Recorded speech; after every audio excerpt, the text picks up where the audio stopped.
La emparó para Iturbe, engancha Iturbe, qué golazo. ¡Gol!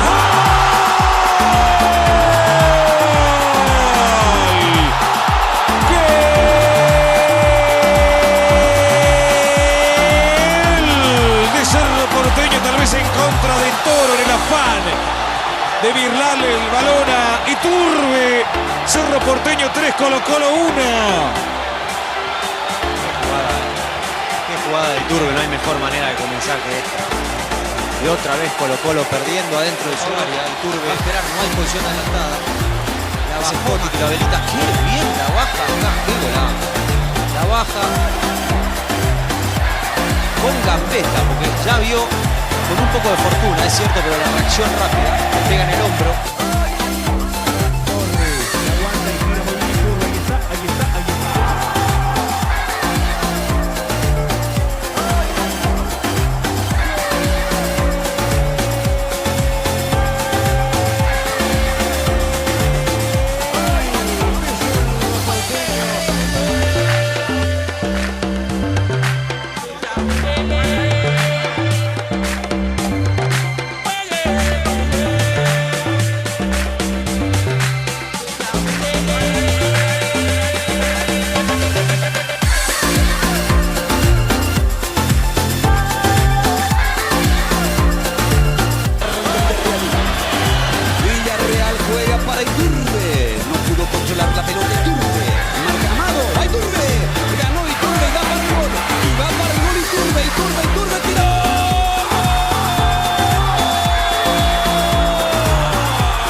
Lo está ganando el Ciclón con uno menos, con 10.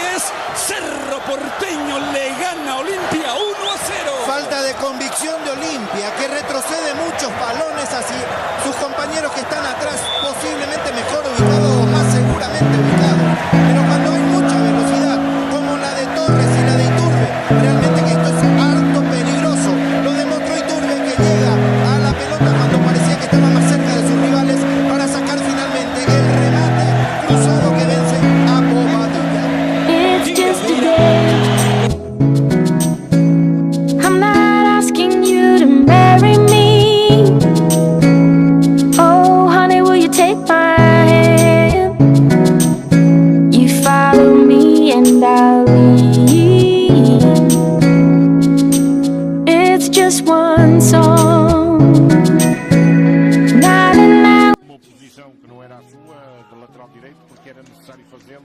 A equipa necessitava de alguém para isso e muitíssimo bem ele a arrostar com isso tudo. Ele e o próprio treinador. Brilhante, e agora talvez tenha mesmo que dizer que é um golo à Messi. Arrancou, se não me falha a memória, um pouco à frente da linha de meio campo, passou por toda a gente, continuou a passar por toda a gente e depois, à saída de Sérgio, fez o terceiro golo do Futebol Clube do Porto, a explicação do Tiago Marques. Não há muitas palavras. Sofreu quase meia equipa do Celta de Vigo, encarou a sexta quando o guarda-redes do Celta de Vigo saía dos postos com a carqueira, com a ponta da chuteira a colocar fora do alcance do guarda-redes da equipa galega e a fazer então mais um grande golo nesta partida. 3-0 para a equipa do Futebol Clube do Porto, um jogo em si cheio de sumo, cheio de coisas para analisar e coisas boas também. Torna-se importante referir isto mesmo e cá está. Do me a favor. You read your name, I'll learn it later. You're so caught up in what just ain't important. You forgot to move. Ventaja de una pelota detenida a través de esa jugada. Se va Iturbe, se va, escapó Iturbe, apuntó, disparó, y el tercero Iturbe, ¡golazo! ¡Gol!